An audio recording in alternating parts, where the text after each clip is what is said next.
Paano kung ang susunod na misyon ng NASA sa buwan ay hindi para sa eksplorasyon, kundi para sa kontrol? Sa loob ng mga dekada, sinabihan tayo na ang buwan ay pag-aari ng lahat. Mula nang itanim ni Neil Armstrong ang bandila ng Amerika, nanatiling isa ang buwan sa ilan talagang neutral na hangganan ng sangkatauhan, isang lugar kung saan ang sinumang bansa na kayang makarating dito ay maaari magsagawa ng pananaliksik at eksplorasyon. Ngunit matatapos na ba ang panahong yon? Maaring ang hinaharap ng buwan ay hindi na magmukhang isang malaking hakbang para sa sangkatauhan, kundi maging isang napakalaking kuta ng Amerika? Talaga bang naghahanda ang NASA na magtayo ng isang napakalaking autonomong kuta sa buwan na pinapagana ng makabagong teknolohiya ng drone upang tiyakin ang kontrol sa isa sa pinakamahalagang lokasyon sa buwan?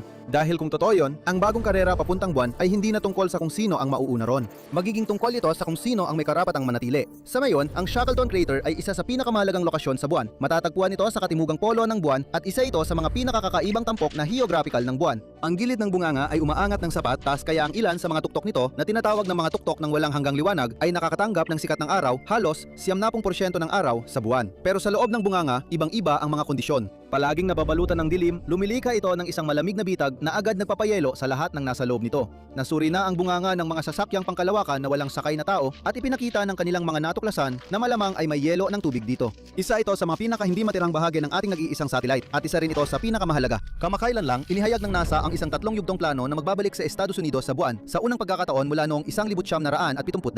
Ang ahensya ay naglalaan ng mahigit $20 bilyong para sa pagsisikap na ito na ang layunin ay may balik ang mga astronaut sa ibabaw ng buwan sa loob ng susunod na ilang taong.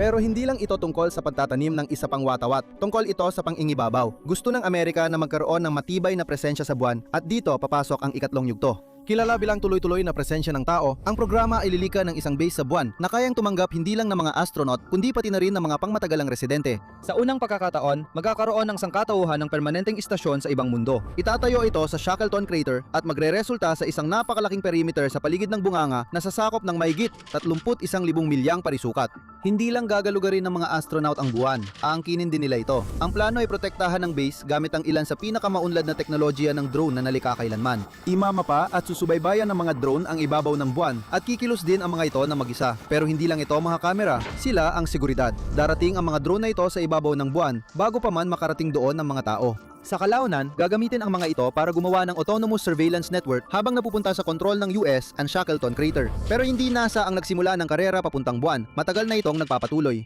Habang nalaman lang ng publiko ang tungkol sa mga ambisyosong planong ito noong Mayo 2026, matagal nang inihahanda ng NASA ang pundasyon para dito. Ang unang yugto ay magaganap sa pagitan ng 2026 at 2029 at nakaplanong magkaroon ng 25 na paglulunsad, kung saan 21 dito ay lalapag sa buwan. Karamihan sa mga naunang misyon papuntang buwan, gamit ang mga walang taong sasakyang pangkalawakan, ay ginawa para magpadala lang ng isang sasakyang pangkalawakang pangmamanman. Ngayon, iba na ito. Ang layunin ay maghatid ng hanggang 4 na toneladang infrastruktura upang simulan ang proseso ng pagtatayo ng base sa buwan sa mga yugto at gawing isang lugar na maaaring tirhan ang isa sa pinakamalupit na kapaligiran sa buwan.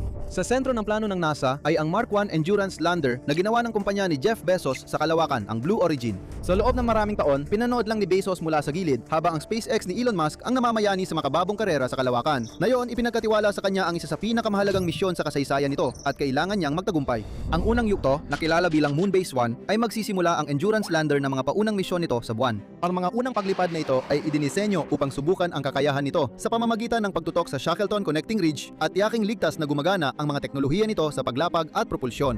Kapag natapos na ang mga misyong ito, sisimulan ng lander ang pagbaba ng mga unang kargamento ng teknolohiya nito. Kasama rito ang mga high-resolution camera at isang laser reflecting device na idinisenyo upang matulungan ang mga susunod na spacecraft na matukoy at mag-navigate sa mga lokasyon sa buwan ng mas mataas ang katumpakan dahil marami pang darating. Ang Griffin Mission 1, isang lunar lander na dinevelop ng robotics company na Astrobotic Technology, ay magkakaroon ng mahalagang papel sa Moonbase 2. Habang ang Blue Origin ang bahala sa human landing systems, ang Griffin Mission 1 ay magpo-focus sa pagtatayo ng malalaking infrastruktura sa ibabaw ng buwan. Isa sa mga pangunahing development nito ay ang Flex Lunar Innovation Platform. Isa itong multipurpose lunar rover na dinisenyo para gumalaw sa ibabaw ng buwan habang nagsisimula ng mabuo ang base. Ang rover na ito ang magdadala ng mga kargamento mula sa Earth, ihahatid ang mga ito eksakto kung saan kinakailangan habang nagsisimula ang konstruksyon ng lunar base. Para sa Moonbase 3, sasamahan sina Blue Origin at Astrobotic na iba pang mga katuwang habang umuusad ang misyon sa pinaka-advanced nitong yugto. Sa yugtong ito, ipapadala ang Nova C Trinity lander na ginawa ng Intuitive Machines. Ang misyong ito ay magdadala ng mga espesyal na teknolohiyang analytical na magsasaliksik upang pag-aralan ang mga magnetic anomaly sa buwan at siyasatin ang misteryosong mga lunar swirl na patuloy na nagpapalito sa mga siyentipiko hanggang ngayon. Sa unang pagkakataon, pinalalawak din ng yugtong ito ng programa ang saklaw nito lampas sa Estados Unidos sa pamamagitan ng pakikipagtulungan sa mga internasyonal na katuwang kabilang ang programa sa kalawakan ng Timog Korea at ang European Space Agency. Ngunit ang kooperasyon ay unang hakbang lamang patungo sa kontrol. Habang nagsisimula ng maghatid ang NASA ng mga infrastruktura upang ihanda ang daan para sa paninirahan ng tao, inihahanda rin nito ang pinakamalaking perimeter sa kasaysayan ng sangkatauhan. Habang umuusad ang mga unang yugto ng base sa buwan, ang Jet Propulsion Laboratory ng NASA ay naghahanda para sa isang misyon sa 2028 na magpapasya kung magiging matagumpay o mabibigo ang buong misyon. Ang mga Moonfall drone ay mga autonomous na hopping device na hango sa tagumpay ng Ingenuity Mars helicopter ng NASA. Ihahatid sila sakay ng Electra spacecraft na magdadala ng 4 na drone na may bigat na 550 libra papunta sa ibabaw ng buwan. Ngunit sa halip na lumapag kasama nila, ilalabas ng pangunahing spacecraft ang mga ito habang nasa biyahe. Papayagan nitong mag-deploy ng mag-isa ang mga drone pagdating nila sa buwan. At mula sa sandaling yon, wala ng control ship at wala ng pangalawang pagkakataon. Sila na lang ang bahala sa kanilang sarili. Pagdating nila sa ibabaw ng buwan, gagamitin nila ang hanggang 10 high-definition na kamera para gumawa ng mapa ng mahirap marating na bahagi ng bunganga. Ayon sa ulat, magkakaroon ng mga drone ng teknolohiya na napapahintulot na makalikom ng impormasyon ng mag-isa. Mahalaga ito dahil magbibigay daan ito sa NASA na makagawa ng real-time na survey grid sa timugang polo ng buwan bago pa man makalapag ang mga tauhan doon. Dahil ang susunod na mangyayari ay ang pag-apak ng tao sa isa sa pinakamapanganib na lugar sa ating kalawakan. Matagal nang may mga plano para sa mga base sa buwan, bagamat karamihan sa mga ito ay mas napapabilang sa siyensyang piksyon kaysa sa realidad. Ang usapan tungkol sa kung paano mapapagana ang ganitong kalaking proyekto ay madalas pumapabor sa solar power. Ito ay magiging sustainable, madaling i-maintain at maaasahan. Meron lang isang problema, hindi ito gagana. Ang lunar cycle ay nagbibigay lang ng solar power sa loob ng 50% ng buwan na nag-iiwan sa buwan sa kadiliman sa loob ng 14 na araw na gabi. Hindi posible na gumawa ng storage na sapat para tumagal ng kalahati ng buwan. Ang mga battery backup ay magiging sobrang mahal, mahirap dalhin at madaling masira. At ang ibig sabihin noon ay kamatayan. Ang Shackleton Crater ay isa sa pinakamalamig na lugar sa buwan kung saan ang mahabang gabi ng buwan ay maaaring magpababa ng temperatura hanggang sa halos negative 400 degrees Fahrenheit sa loob ng mahigit 336 na oras. Iyan ay katulad ng mga kondisyon sa Pluto, ang nagyelong dwarf planet sa dulo ng ating solar system. Ang layunin ay makagawa ng isang base sa buwan na may kontroladong klima na kayang suportahan ang buhay ng tao sa mahabang panahon. Ang paglabas ng tao sa labas ay lilimitahan at gagawing gamit ang mga suit na may kontroladong klima. Pero para magawa yon, kakailanganin ng bagong uri ng enerhiya. Ang pinakatampok na bahagi ng plano ng NASA para sa moon base ay ang Fission Surface Power Project nito na binuo kasama ang Department of Energy. Gagamit ito ng isang self-sustaining na nuclear power system na kayang panatilihing gumagana ang base kahit na may lunar night, solar storms o pagkaantala sa supply. Ang pangmatagalang layunin ay magamit ito bilang bahagi ng isang kolonya sa Mars pero unang gagamitin ito sa buwan. Maraming benepisyo ang fission. Maliit at magaan ito at maaaring gumawa pa nito para sa mga susunod na himpilan. Kung gagana ito, masusolusyunan ang mga problema sa kuryente. Ang fission power system na kasalukuyang dinedevelop at nakatakdang gamitin sa hinaharap ay inaasahang makakalika ng hanggang 40 kilowatts ng enerhiya para sa base. Halos katumbas ito ng kuryenteng kailangan para mapatakbo ang mga 30 bahay sa Earth sa loob ng isang taon. Pero hindi naman sa buwan ang mga sambahayang yon. Hindi ganon kalaki ang nakataya sa mga yon.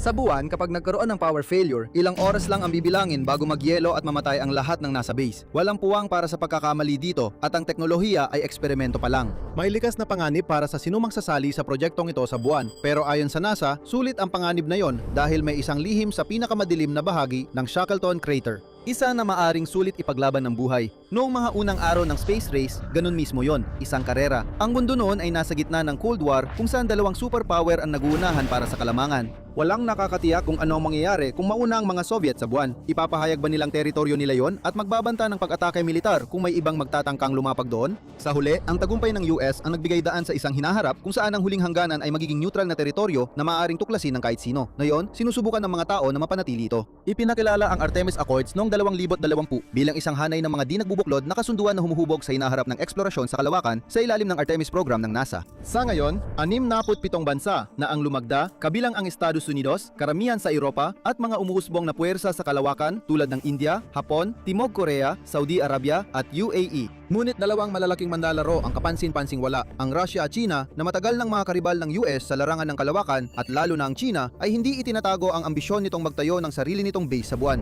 Kaya ba malapit ng labagin ng US ang sarili nitong mga prinsipyo? Isa sa mga pundasyon ng Artemis Accords ay ang lahat ng aktibidad sa kalawakan ay dapat para sa mapayapang layunin. Ang mga bansa ay dapat mangako sa pagiging bukas at sa kapwa kapakinabang na pagbabahagi ng siyentipikong impormasyon. Mukhang pipigil ito sa pag-aangkin ng buwan ng isang bansa, ngunit may lusot dito ang US. Ang Section 11 ng Artemis Accords ay nangangailangan sa mga pumirma na iwasan ang anumang aktibidad na maaring magdulot ng mapaminsalang panghihimasok sa operasyon ng ibang bansa sa kalawakan. Sa papel, napapahirap ito sa malakihang pag-unlad sa buwan, pero sa susunod na bahagi, may mahalagang pasubali. Ayon sa nakasaad, inaasahan na magbabago ang kalikasan at pag-iral ng mga safety zone sa paglipas ng panahon, depende sa kalagayan ng kaugnay na operasyon. Nagbibigay ito ng kaunting kaluwagan sa gobyerno sa paglikha ng tinatawag na mga safety zone sa buwan. Nagkataon lang ng ideya ng US kung ano ang itinuturing na safety zone ay napakalawak. Itinuturo ng mga kritiko ng kasalukuyang programa ang Outer Space Treaty ng 1967 na nilagdaan bago pa man manalo ang US sa space race. Sa esensya, nilimitahan nito ang buwan at lahat ng iba pang mga katawang celestial para lamang sa mapayapang paggamit. Nilagdaan ito ng USSR noong panahong may kalamangan ng Estados Unidos at sinusunod pa rin hanggang ngayon. Idinagdad ang China sa kasunduan noong 1983. Siyempre, ang katotohanan tanging ang US lang ang nakapaglapag ng tao sa buwan ay ginawang halos wala ng saysay ang kasunduang yon, pero maaring magbago na ito. Sabi ng mga kritiko ng kasalukuyang plano ng US, may panganib itong magdulot ng karera ng armas sa kalawakan, pero maaring nangyayari na ito ngayon dahil may isang bagay sa buwan na maaring maging susi sa buong solar system. Pinapanood ng mga tao ang kasalukuyang misyon ng US ng may interes dahil sa unang tingin, pinili nito ang isa sa pinakamahirap na lugar sa buwan para magtayo ng base. Anumang mailantad sa kailaliman ng bunganga ay agad na nagyayelo. Iyan mismo ang dahilan kung bakit kailangang naroon ito. Maaring mukhang payapa ang kalawakan sa unang tingin, pero palagi itong gumagalaw. Laging may dalang mga partikulo mula sa ibang mga katawan sa kalawakan ang kosmos. Dahil ang yelong tubig ay isa sa mga pinakakaraniwan, maaari itong lumutang sa maliliit na dami o kaya naman ay madala ng buo at nagyayelo sa mga kometa. Ang anyo nito ay depende kung saan ito mapadpad. Anumang mapunta sa Shackleton Crater ay mananatiling nagyayelo marahil sa loob ng napakahabang panahon. Tinatayang mahigit 100 milyong metriko toneladang yelong tubig ang maaaring nakabaon dun sa bungangan ng crater. Mas marami pa yon kaysa sa 40,000 Olympic-size na swimming pool. Sa karera sa kalawakan, maaring ito ang maging alas. Isa sa pinakamalaking hamon sa paggawa ng base sa buwan ay ang pagpapanatiling buhay ng lahat ng maninirahan doon. Malamang na ang pagkain ay magiging kombinasyon ng mga pre-packaged na pagkain ng astronaut na ihahatid sa base at mga gulay na itatanim sa buwan kapag nagsimula na ang mga harden sa mga unang yugto, pero mas mahirap makakuha ng tubig. Mas matagal makakatagal ang katawan ng tao ng walang pagkain kaysa sa walang tubig. Ilang araw lang na walang tubig ay maaaring magdulot ng kamatayan. Kung makakahanap ang US ng maasahang pinagkukunan ng tubig sa buwan, magiging napapanatili ang buhay sa kanilang base sa buwan. Maaaring natuklasan na ng US ang susi sa pangmatagalang pamumuhay sa buwan, pero panimulang hakbang pa lang yon. Ang NASA at marami sa mga katuwang nito ay nakatuon na ngayon sa Mars, at para doon, kailangan mo ng enerhiya. Ang Shackleton Crater ay napapalibutan ng mga tuktok ng walang hanggang liwanag, ang mataas na bahagi ng gilid ng bunganga. Nabibildag ang mga ito sa araw ng 70% ng taong lunar. Sa pamamagitan ng paglalagay ng mga solar panel doon, magkakaroon ng base ng matibay na reserba ng enerhiya na maaaring gamitin para mapanatiling gumagana ang base o magbigay ng kuryente sa anumang sasakyang lumapag sa buwan. Pero hindi lang NASA ang ahensyang pangkalawakan na may interes sa napakahalagang lupain na ito. Ang layunin ng Estados Unidos sa kanilang misyong pagpunta sa buwan ay napaka-ambisyoso. Ang layunin ay unang dalhin ang mga infrastruktura sa pamamagitan ng mga misyon na walang tao at pagkatapos ay magsimulang maglapag ng mga astronaut sa 2028. Pagkatapos nito, susunod ang ikalawang yugto, 27 na paglulunsad, 24 na paglapag sa buwan at mahigit 132,000 libra ng karagdagang kargamento ang ihahatid sa ibabaw ng buwan. Mula 2029 hanggang 2032, muling lilipat ang focus. Pagtatayo ng mga infrastruktura na kailangan para sa tuloy-tuloy na pamumuhay ng tao sa buwan. Sa panahong ito, ang mga unang kolonisador ay makikipagtulungan sa mga autonomong sistema upang palawakin at panatilihin ang base kasama ng lumalawak nitong mga research network. Isa itong napaka-ambisyosong plano na sinasabi ng maraming eksperto na masyadong minamadali. Ngunit sinusubukan ng Estados Unidos na makipagkarera sa oras. Yan ay dahil mayroon silang karibal. Ang International Lunar Research Station o ILRS ay isang proyektong pinunggunahan ng China at Rusya na naglalayong gumawa ng sarili nilang base sa buwan. Pangangasiwa nito ng dalawang makapangyarihang bansa na may tensyong relasyon sa Estados Unidos, kasama ang Pakistan, EPTO, Venezuela, South Africa at Serbia. Matagal na nilang pinaplano ito. Ang China ay nagsasagawa na ng mga misyon na walang tao sa buwan mula pa noong 2007. Ang ahensya ng Rusya na Roscosmos ay nagpapadala rin ng sarili nilang mga probe sa buwan, bagamat mas pabago-bago ang kanilang tagumpay. Pero ngayon, gusto nilang maunahan ang US sa buwan. Ang schedule ng ILRS ay halos kapareho ng sa Amerika sa simula, na magsisimula ang proseso sa 2026. Diyan magsisimula ang magkasanib panganib na operasyon habang nagsisimula na ang paghahatid ng kargamento sa ibabaw ng buwan. Kapag nagawa na yon, magsisimula na ang susunod na yugto kung saan magtatayo ng mga pasilidad sa orbit at sa ibabaw ng buwan habang unti-unting nabubuo ang base. Magaganap ito mula 2031 hanggang 2035 kaya nahuhuli ito sa schedule ng US. Pero walang kasiguraduhan kung magagawa ng US ang kanilang schedule. Inaasahang magagamit ang base simula 2036 pataas. Ang lokasyon ang kinababahala ng US. Medyo lihim ang China at Russia tungkol sa planong lokasyon ng base o kung gaano ito kalaki, pero nakatakda ring sa timog polo ng buwan itayo ang base. Hindi malinaw kung ang target ay ang Shackleton Crater, pero ang lokasyon ay mayaman sa tubig kaya ito ay napakaakit-akit na target. Ibig sabihin, hindi lang basta inuulit ng US ang kanilang dating tagumpay sa buwan. Nasa isang karera ito para mapanatili ang kanilang dominasyon sa kalawakan. Simula noong Sputnik, hindi pa nahuhuli ang Estados Unidos sa space race at hindi pa nila kailanman kinailangang sagutin ang isang malaking tanong. Ano ang mangyayari kung may mauna at ang kininang teritoryo? Dahil mukhang kaakit-akit ang mga yaman sa buwan at ang Mars ay tila susunod na malaking larangan ng paggalugad, maaaring hindi na maiwasan ang isang digmaan sa kalawakan. Kaya naman tinitingnan ng Estados Unidos ang buwan sa parang hindi maaaring balewalain ng kahit sino. Isang nuclear-powered na kuta sa ibabaw mismo ng pinakamayamang bahagi ng buwan na binabantayan ng pinaka-advanced na mga drone sa mundo ay tiyak na magpapadala ng malinaw na mensahe. Ngayon, kailangan na lang nila itong tuparin. Noong kailangan talunin ng NASA ang mga Sobyet sa pagpunta sa buwan, umasa sila sa pinakamagagaling na siyentipiko na handang magtrabaho para sa gobyerno. Pero ngayon, may access na sila sa panibagong grupo ng mga talento mula sa tech sector na ginaganahan na tuparin ang tila imposibleng deadline na ito. Alam nila na kapag nagtagumpay sila rito, napakalaki ng gantimpala para sa sarili at sa kanilang propesyon. Pero alam din nila na kapag nabigo sila, mas malaki pa ang nakataya kaysa sa kanilang mga stock holdings. Kung matalo ang US sa bagong space race, baka hindi na sila makahabol na yon. Dahil hindi lang ito tungkol sa pagyayabang, kundi para ito sa mga susi sa kalawakan. Maaring malapit nang magkaroon ng quantum leap ang teknolohiya para sa paglalakbay sa kalawakan. Panoorin ang 20% speed of light. Ang bagong light engine ay nakakabaliw. Alamin kung ano ang maaring magpatakbo sa hinaharap ng paglalakbay sa kalawakan o panurin na lang ang video na ito.